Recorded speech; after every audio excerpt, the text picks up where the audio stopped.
que a paz do Senhor Jesus esteja com todos. Amém? Estamos aí mais uma vez começando o nosso culto do dia 21 de junho de 2020. Quero convidar a todos para a leitura da Palavra de Deus. Eu convido você a abrir a sua Bíblia, o Salmo capítulo 32, Salmo 32, nós vamos ler o versículo 1 e o versículo 2, amém? Salmo 32, versículo 1 e versículo 2, abriram? Então vamos lá, juntos lemos a Palavra de Deus que diz o seguinte: bem-aventurado aquele cuja transgressão é perdoada e cujo pecado é coberto. Bem-aventurado o homem a quem o Senhor não imputa maldade e em cujo espírito não há engano. Amém?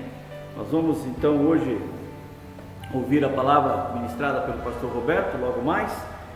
Quero nesse momento orar, clamar a Deus pelo nosso culto, por cada família que está nos assistindo nessa noite. Baixe sua cabeça aonde você está, junto com sua família. Se puder, pegue na mão um do outro, né? Vamos estar juntos, vamos estar unidos para fazermos a nossa oração ao Senhor. Pai querido, Pai santo, nós louvamos a Ti, rendemos graças ao Senhor e agradecemos a Ti pela oportunidade que temos, Pai, de podermos nesse momento louvar e glorificar o Teu santo e precioso nome. Que o Senhor esteja abrindo os nossos ouvidos, o nosso coração, o nosso entendimento para a palavra do Senhor, e que almas que ainda estão desesperadas, estão sentindo angústias, angustiadas, que estão passando por algum tipo de tribulação, que o Senhor esteja consolando, confortando esses corações. Nós pedimos em nome do Senhor Jesus. Abençoa, Senhor, esse culto dessa noite, abençoa o louvor que será ministrado, abençoa, Pai, em nome do Senhor Jesus. Amém, irmãos? Amados, nós vamos então ouvir agora um lindo louvor que foi especialmente preparado para os nossos cultos.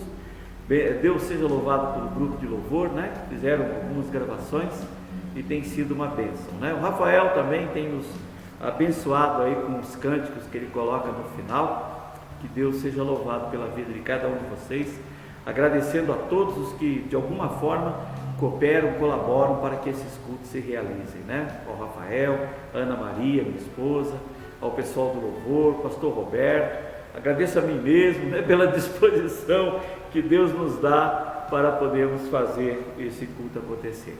Amém? Então vamos ouvir um lindo louvor. Em seguida entraremos com a palavra do Senhor, com a palavra de Deus ministrada pelo nosso querido pastor Roberto Brito. Que Deus abençoe a todos. No final vocês verão os avisos, os anúncios e os nossos telefones, caso queiram entrar em contato conosco. Amém? Deus abençoe. Uma boa semana em nome de Deus. Sempre te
Graça e paz, amados, da parte de Deus e do nosso Senhor Jesus Cristo. Nós nos reunimos mais uma vez, com grande alegria, para podermos compartilhar do estudo da Palavra de Deus. Eu gostaria que você abrisse a sua Bíblia, então, no livro de Jó, no capítulo 1. E enquanto você está aí abrindo a sua Bíblia, nós vamos orar ao Senhor pedindo a sua direção sobre nós, e depois, então, vamos ler o texto e compartilhar aquilo que Deus tem para nós nessa noite. Vamos orar? Pai, nós somos gratos ao Senhor pela oportunidade de abrirmos a Tua Palavra e pela liberdade que nós temos de estudá-la. Nós agradecemos ao Senhor por esse privilégio e mesmo, ó Deus, estando distantes uns dos outros fisicamente, mas nós podemos, ó Deus, através desses meios tecnológicos, nos apresentarmos junto ao Teu povo e unirmos os nossos corações para estudarmos a Tua Palavra. Então pedimos a Tua bênção para que esse tempo seja um tempo de edificação das nossas vidas e para aqueles que ainda não Te conhecem, que é um tempo, ó Deus, de salvação, um tempo em que possam se aproximar da Tua Palavra e crer que só Jesus é Senhor, Salvador, que só Jesus é a única esperança. Então nos ajuda, fala conosco através da Tua Palavra, oramos em nome de Jesus. Amém. Jó capítulo 1, versículo 1. Nós vamos ler o texto. Ele diz o seguinte: havia um homem na terra de Uz, cujo nome era Jó, e era esse homem íntegro, reto e temente a Deus, e se desviava do mal. Eu gostaria de compartilhar com vocês sobre 7 lições que vale a pena lembrar, baseado então na vida de Jó. Logo nos 3 primeiros versículos nós observamos que Jó e a sua mulher, eles tinham 7 filhos e 3 filhas. Jó era um homem de grandes posses. Ele tinha milhares de ovelhas, segundo a palavra, 7.000 ovelhas, 3.000 camelos, além de 1.000 bois e 500 juntas de jumentos. Aliás, 500 jumentos. Então, dizia-se a respeito de Jó, na última parte do versículo 3, que esse homem era maior do que todos do Oriente. Então, de fato, vemos a prosperidade na vida de Jó.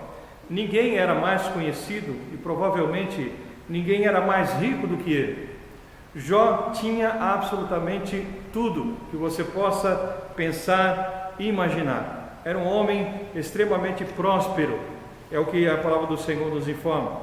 Agora, sem que ele soubesse, um diálogo invisível do alto está acontecendo no mundo invisível. Quando o Senhor e Satanás tiveram um estranho encontro, o assunto mudou rapidamente para esse indivíduo notável que estava aqui na terra. O Senhor chamou a atenção de Satanás para a sua vida exemplar, e Satanás rompeu ou respondeu com ironia diante do Senhor. Isso está nos versículos de 8 a 10 do capítulo 1, que você pode observar depois. Diz o texto no versículo 1 que ele era um homem íntegro, ou seja, a ideia de íntegro é que não necessita haver nenhuma mudança, é total, é completo, era correto diante de Deus, se desviava do mal, temente ao Senhor. E Satanás usa esses argumentos do Senhor para dizer, claro, quem não serviria depois de ter sido agraciado com tanta prosperidade e proteção da sua parte? Tira tudo isso dele e você vai ver o que acontece. É isso que Satanás então diz diante do Senhor. O homem vai se virar contra você imediatamente, você pode ter certeza disso. Esse é o diálogo que nós vemos então nos versículos de 11 a 12.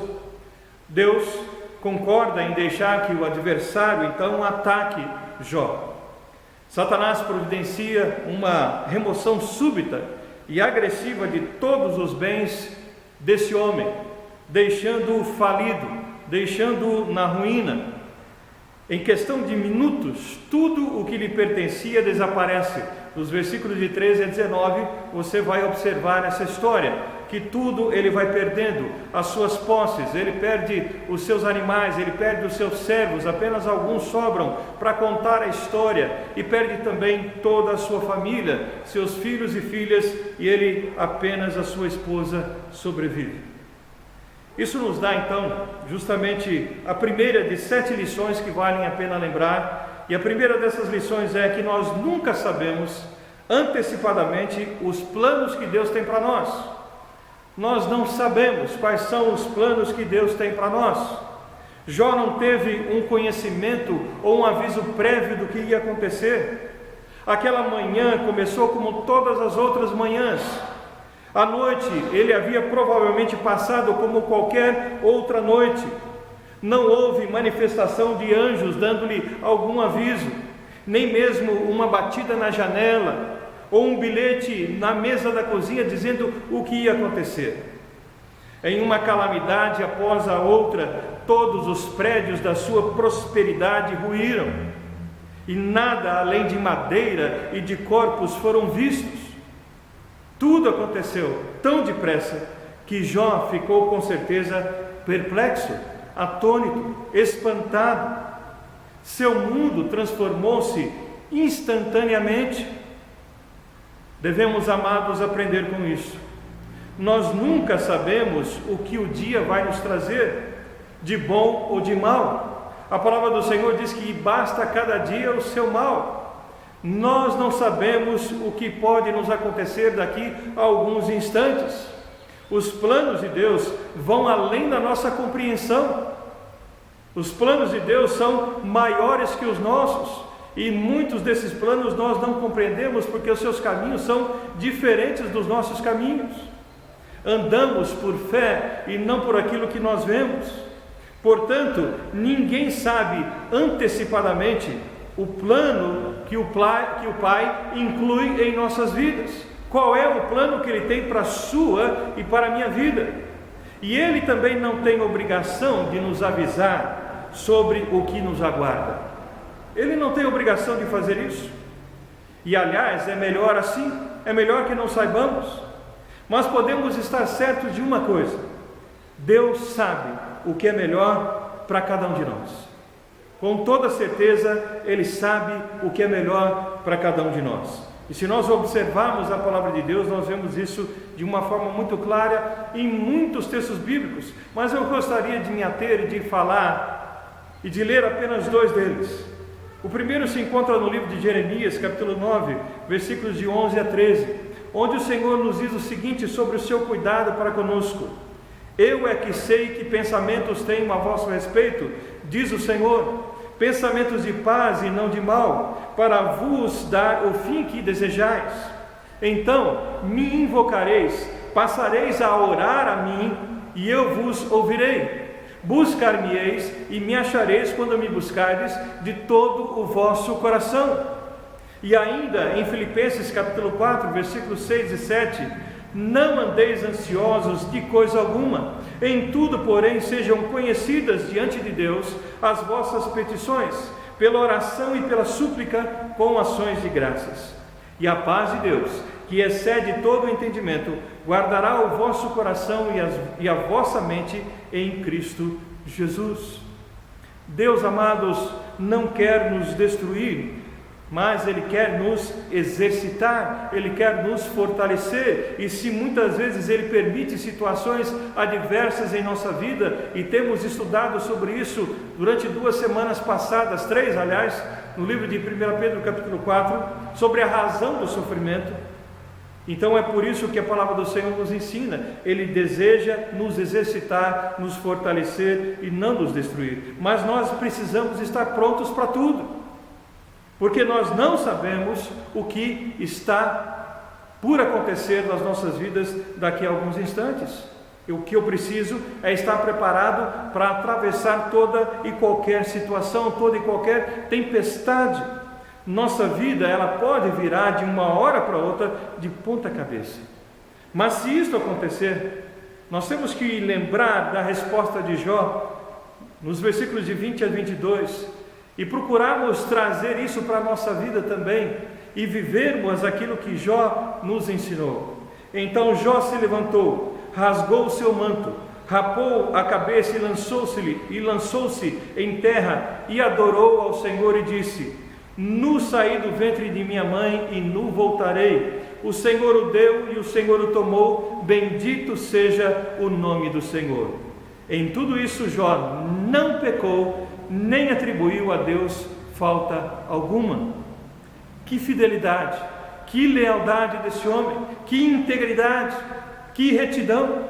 E é assim que nós também precisamos viver diante do Senhor, nessa terra, diante de dias tão difíceis que nós estamos atravessando. Mas em segundo lugar, nós temos uma outra lição, uma segunda lição. Uma perspectiva vertical impedirá o nosso pânico horizontal. Uma perspectiva, qual é a perspectiva, qual é a visão que você tem de Deus? Qual é o seu relacionamento com Deus? Isso vai impedir que você entre em pânico diante das situações dessa terra, diante dos problemas e adversidades que venhamos a enfrentar nesse mundo.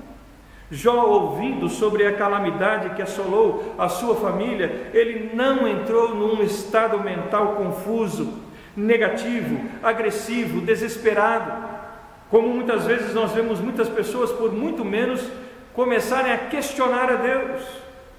Mas é claro, foi tomado pela dor, tanto é que rasgou o seu manto, raspou a sua cabeça, se sentou sobre as cinzas, em sinal de profunda tristeza pela perda dos seus filhos. Mas apesar de tudo isso, diz o texto bíblico, a sua fé continuou inabalável. Jó prostrou-se de joelhos e adorou ao Senhor. Amados, quando tudo vai bem, é fácil estarmos entusiasmados, cantando fervorosamente, sorrindo para todos os lados. É fácil. Mas quando as dificuldades chegam ou a nossa saúde decai, nossas canções silenciam rapidamente, nosso louvor vai embora, nossa fé azeda. É fácil duvidar de Deus quando os tempos difíceis substituem os bons tempos. Uma perspectiva vertical, forte, revela o nosso amor e a nossa firmeza, a intimidade, o relacionamento sincero com o Senhor, dia a dia, semana a semana, ano a ano. Isso demonstra justamente o nosso amor e a nossa firmeza diante das dificuldades desse mundo. Jó não peca nem culpa a Deus por coisa alguma. E aí, por causa disso, a palavra do Senhor nos ensina que Satanás fica frustrado. Mas isso não surpreende ao Senhor, porque o Senhor deu testemunho a respeito dele, dizendo mais uma vez: homem íntegro, reto, temente a Deus e que se desviava do mal. Ele sabia, o nosso Deus, da integridade de Jó. Mas não satisfeito com isso, Satanás aparece novamente diante do Senhor. Depois de tirar tudo que estava ao seu redor, ele de novo aparece diante do Senhor. Jó capítulo 2, versículos de 4 a 7 diz: então Satanás respondeu ao Senhor: pele por pele, e tudo quanto o homem tem dará pela sua vida. Estende, porém, a mão, toca-lhe nos ossos e na carne, e verás se não blasfema contra ti na tua face. Disse o Senhor a Satanás: eis que ele está em teu poder, mas poupa-lhe a vida. Então saiu Satanás da presença do Senhor e feriu a Jó de tumores malignos, desde a planta do pé até o alto da sua cabeça. Amados, Jó é literalmente arrasado. Seu sofrimento é indescritível, sua miséria é extrema. Sua mulher, ao vê-lo sofrendo, fala o inconcebível. No versículo 9, a sua fala é: ainda conservas a tua integridade? Amaldiçoa a Deus e morre. Sua compaixão supera o bom senso, e nesse momento irrefletido, ela verbaliza um pensamento estranho: amaldiçoa a Deus e morre. Amados, Jó está sofrendo, mas a sua perspectiva sobre Deus não muda, e ele diz no versículo 10: mas ele lhe respondeu, a sua esposa: falas como qualquer doida, temos recebido o bem de Deus e não receberíamos também o mal? Em tudo isto não pecou Jó com os seus lábios.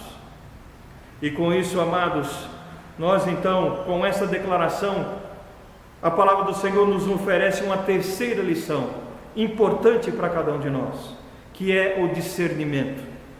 de discernirmos as coisas. Discernimento é a capacidade de escolher o que é certo, ter critério, ter bom senso, ser ajuizado.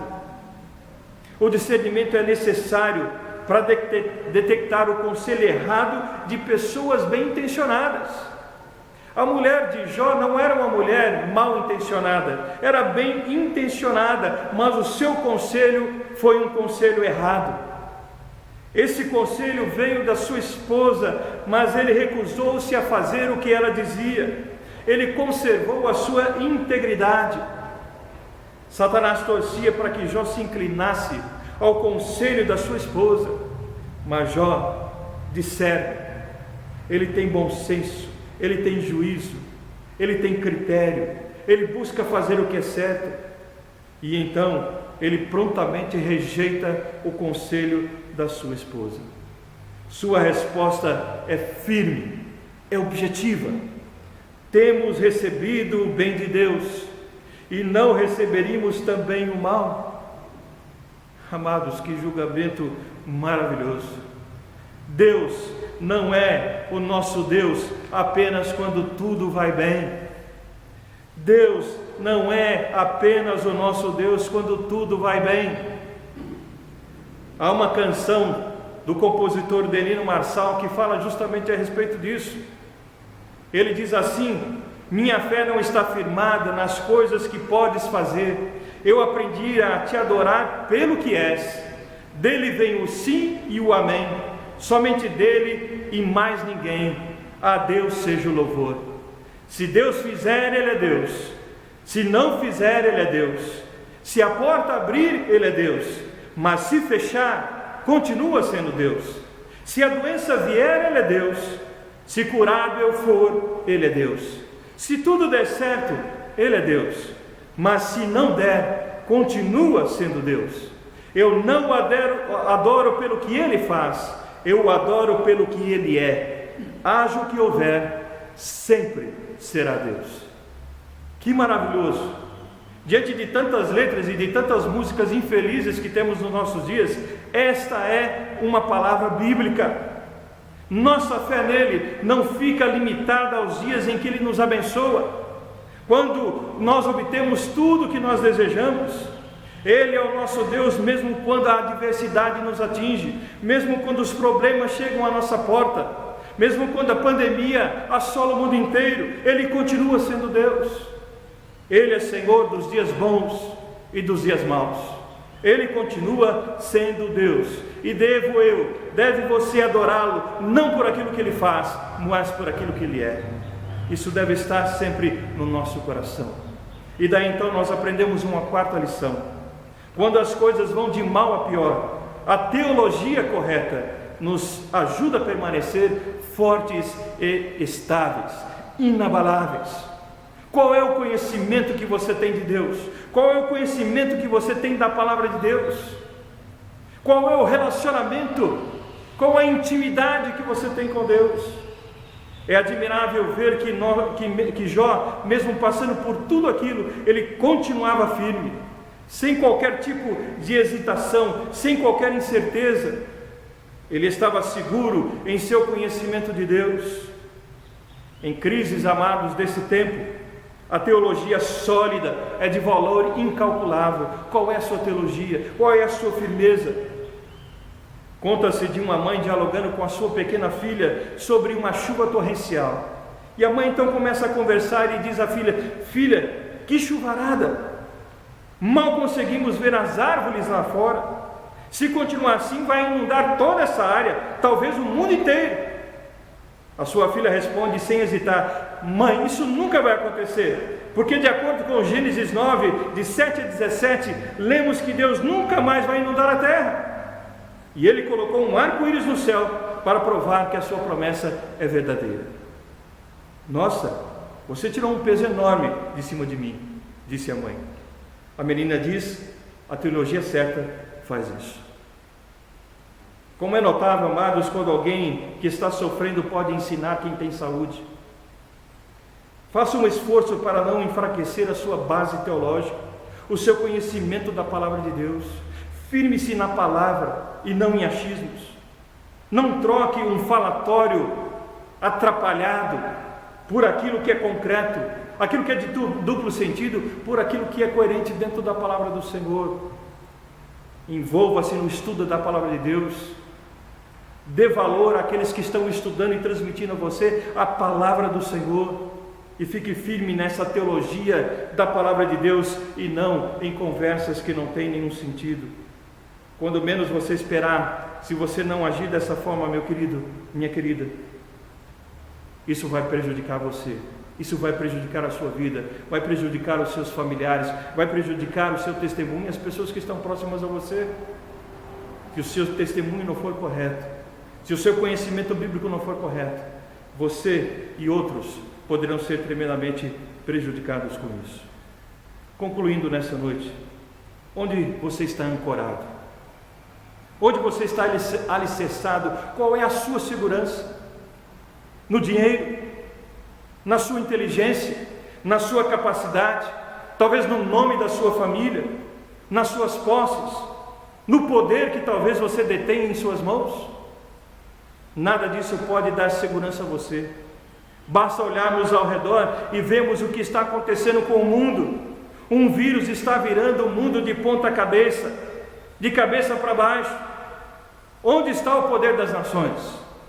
Onde está o poder econômico? O poder científico, político, tecnológico das nações que estão se curvando diante desse vírus? Estão todos de joelhos. O mundo quase parou. E você acha que você está seguro? A única segurança está naquele que vive muito acima de tudo isso aqui. A sua única segurança e esperança está em Jesus Cristo, Senhor e Salvador. Se você ainda não conhece Jesus como Senhor e Salvador da sua vida, a palavra do Senhor te aconselha: entrega o teu caminho ao Senhor, confia nele e Ele tudo fará. Ele vai abençoar a sua vida, Ele vai dar a você a segurança que você precisa e que esse mundo não pode lhe dar. Se você já é um crente em Cristo Jesus, quando enfrentar situações de angústia ou tribulação, não fique questionando a Deus, não fique murmurando, não fique tentando se eximir dos problemas e dificuldades. Tenha fé na soberania de Deus, persevere firme ao lado do Senhor e busque força para enfrentar o sofrimento, assim como Jó nos ensina. A palavra de Deus deve estar firme em nosso coração. Ela é viva e ela é eficaz, e ela penetra em lugares que nós nem podemos imaginar. Mas você precisa abrir o seu coração e permitir que Deus haja através da sua vida. Então, nessa noite, deixe todas as preocupações e, como Jó, fique firme no Senhor. O Senhor o deu, o Senhor tomou. Bendito seja o nome do Senhor. O Senhor permitiu tantas coisas boas, porque também não permitiria o mal. Mas em tudo isso, diz a palavra, não saiu dos lábios de Jó nada que desagradasse a Deus. Que não saia dos seus lábios, dos meus lábios, nenhuma murmuração, nenhuma queixa, mas que em tudo Deus seja glorificado através da sua e da minha vida. Oremos. Pai, nós te agradecemos pela tua palavra e que ela, ó Deus, possa produzir frutos, ó Deus, benditos em nossa vida, frutos que saltem para a vida eterna, e que a nossa vida possa estar firmada no Senhor a cada dia, não olhando, ó Deus, e não estando de forma alguma olhando para as coisas desse mundo, ou alicerçado nas coisas desse mundo, mas realmente, ó Deus, confiando de que só o Senhor é Deus, e que só o Senhor pode nos dar garantia de bênçãos, não só aqui, mas por toda a eternidade. Por isso nós te oramos, nós te agradecemos, porque o Senhor continua conosco, nos abençoando, suprindo as nossas necessidades. Mas se porventura algo sobrevier à nossa vida que seja terrível, que seja difícil, que nós possamos enfrentar cada uma dessas situações, em tudo exaltando e glorificando o santo nome do Senhor. É o que nós pedimos: força do Senhor, sabedoria, paz, inteligência espiritual, para te servirmos em espírito e em verdade. E por isso nós te louvamos, agradecidos em nome de Jesus. Amém. Que Deus nos abençoe, que todos possam ter uma boa semana na graça e na paz do Senhor.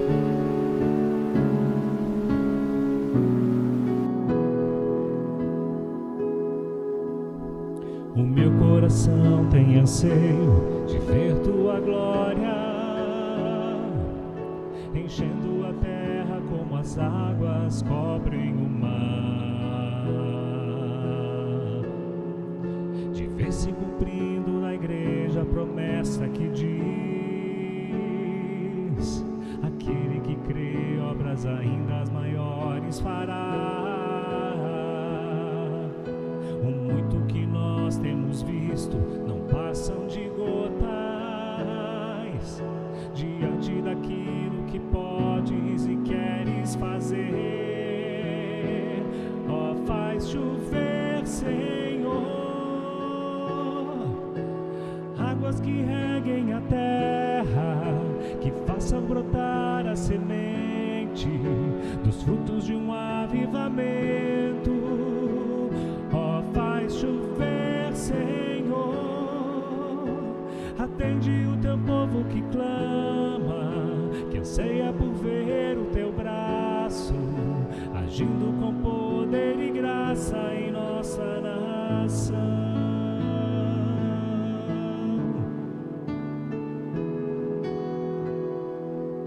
O meu coração te anseia por ver tua glória,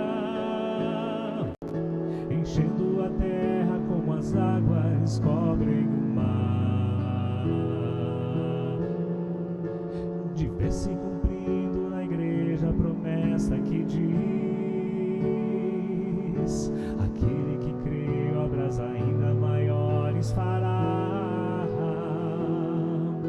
O muito que nós temos visto não passam de gotas diante daquilo que podes e queres fazer. Ó, faz chover, Senhor, água que reguem a terra, que façam brotar a semente dos frutos de um avivamento.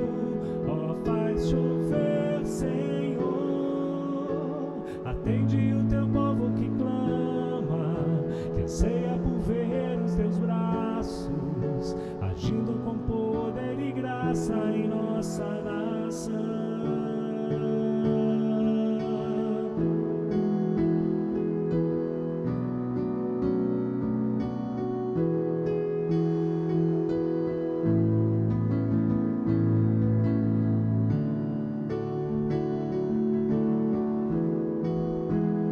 Ó, faz chover, Senhor, águas que reguem a terra, que façam brotar a semente dos frutos de um avivamento.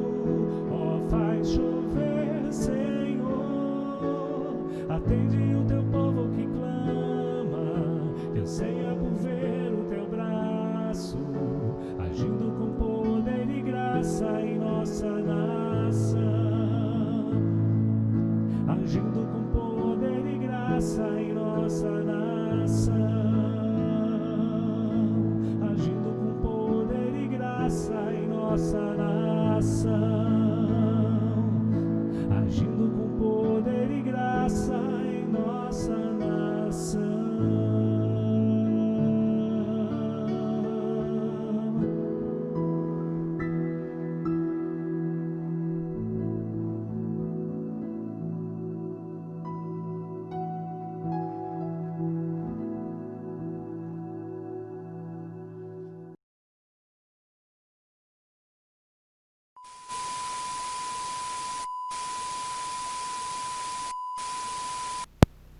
Boa noite, irmãos, amigos, amigas. Então, hoje eu quero compartilhar com vocês o que Jesus tem feito na minha vida. Então, desde o ano passado, eu decidi ler o livro Heróis da Fé, né? Já tinha ouvido muita gente falando desse livro e tal, e fiquei com muita curiosidade em saber, né? E conhecer mais. Então, esse livro me mostrou, através do testemunho de vida daqueles homens, que a vida que eu levava com Deus não estava o agradando. Então eu entendi, eu reconheci que eu não amava Deus, sabe? E isso me constrangeu de uma maneira assim inexplicável. Então eu orei, eu chorei, eu pedi perdão, né? E decidi mudar. seguir o exemplo daqueles homens, né? Eu não queria ser somente uma pessoa cristã, uma crente que ia apenas nos domingos, cumprir escala, né? Bater cartão e isso, né? Eu não queria mais isso. Então eu queria ouvir Deus falar comigo, eu queria sentir a presença do Espírito Santo, eu queria poder dizer a Deus: Senhor, eu te amo, mas eu te amo assim, de boca cheia, sabe? Assim, de coração, com toda a minha alma mesmo, e coisa que eu nunca tinha feito. Assim, eu sempre, quando pensava em falar assim, eu sabia que aquilo não era verdadeiro em mim, então eu decidi que eu não queria mais fazer assim, né? Eu queria ser transparente diante de Deus. E outra que a gente sempre canta nas canções, né? Falando eu te amo. E muitas vezes é da boca para fora, não é verdade? Muitas vezes é da boca para fora, e eu não queria mais isso. Então eu me disciplinei, eu comecei a orar todos os dias, assim, sem falta mesmo, meditar na palavra. E outra prática que eu não tinha, que também através do livro eu aprendi, é o jejum, a prática do jejum. Isso para mim, nossa, foi um tremendo, assim, para mim me ajudou muito, me ajuda ainda, porque é uma prática que eu tenho levado direto, né? Pelo menos uma vez por semana eu decidi que eu vou fazer pelo menos um dia, eu vou tirar para jejuar. E então são essas 3 ferramentas: a oração, a palavra, o jejum. Essas 3 ferramentas estão me ajudando a crescer muito, sabe, espiritualmente. Elas estão me edificando, estão fazendo com que o meu amor por Deus cresça cada vez mais. E, sabe, elas me fortalecem, assim, de uma maneira, sabe, assim, que, né, por mais que eu tenha tomado essa decisão de estar sempre orando, buscando, sempre vem as coisas que acontecem, né? As situações, né, as provações que vêm, porque o diabo ele não se alegra quando a gente toma uma decisão assim. Então, mas essas ferramentas, elas têm me fortalecido diante dessas dificuldades. Eu tenho me compadecido mais pelo meu próximo, sabe? Eu tenho olhado para as coisas que acontecem, as situações, não com os meus olhos, mas com os olhos de Deus. Então, é isso que eu queria compartilhar com vocês. E eu oro para que vocês também tenham prazer na leitura bíblica, para que vocês tenham prazer na oração, para que Deus desperte no coração de vocês também o desejo de querer conhecê-lo mais, né? Que vocês também possam amar a Deus de uma maneira assim incontrolável, que vocês possam se apaixonar por Ele todos os dias, pela presença de Jesus. Assim, mas não faça isso porque os pastores estão pedindo, sabe? Não faça isso para agradar outras pessoas, mas faça porque você quer mais de Deus, porque você quer conhecê-lo, porque isso está fazendo falta na tua vida, não simplesmente porque uma pessoa está pedindo para você orar ou ler a Bíblia todos os dias, que essa é uma disciplina que nós, como filhos de Deus, temos que ter. Assim como a gente tem uma relação íntima com o nosso pai terreno, né, de filho com pai, nós que somos filhos de Deus, temos que ter esse relacionamento com o nosso pai que está no céu, né? Conhecê-lo intimamente, saber o que agrada a ele, o que está entristecendo o coração dele com as coisas que a gente faz. Então, esse relacionamento tem que ser diário. Não tem como isso não fazer parte da nossa vida. Sabe, a leitura da Bíblia, a oração, o jejum, que é muito importante, o ato da gente se consagrar. Então, é esse compartilhamento que eu quero fazer com vocês. Então, esse é um pouquinho de que Deus está fazendo na minha vida, de como tem sido a minha caminhada com Jesus. E eu só tenho a agradecer a Ele, porque para mim está sendo muito edificante, está sendo muito bom, né? E oro para que vocês sintam esse mesmo prazer que eu sinto, de estar na presença de Deus todos os dias, né? De acordar, colocar um louvor, sair cantando, louvando. Então, essa é a minha vida diária, assim. E gostaria muito, assim, que Deus despertasse o coração de vocês, que Deus os abençoasse, que Deus colocasse no coração de vocês esse desejo, essa vontade de se dedicar mais a Ele, de se entregar mais, que só vai fazer bem, né? Só vai fazer bem, só vai fazer a gente crescer, né? E vai ajudar a gente a enfrentar mais as dificuldades do dia a dia, as provações que a gente passa. Então é esse compartilhamento que eu queria deixar com vocês, tá bom? Um beijão, um abraço para todos e Deus abençoe.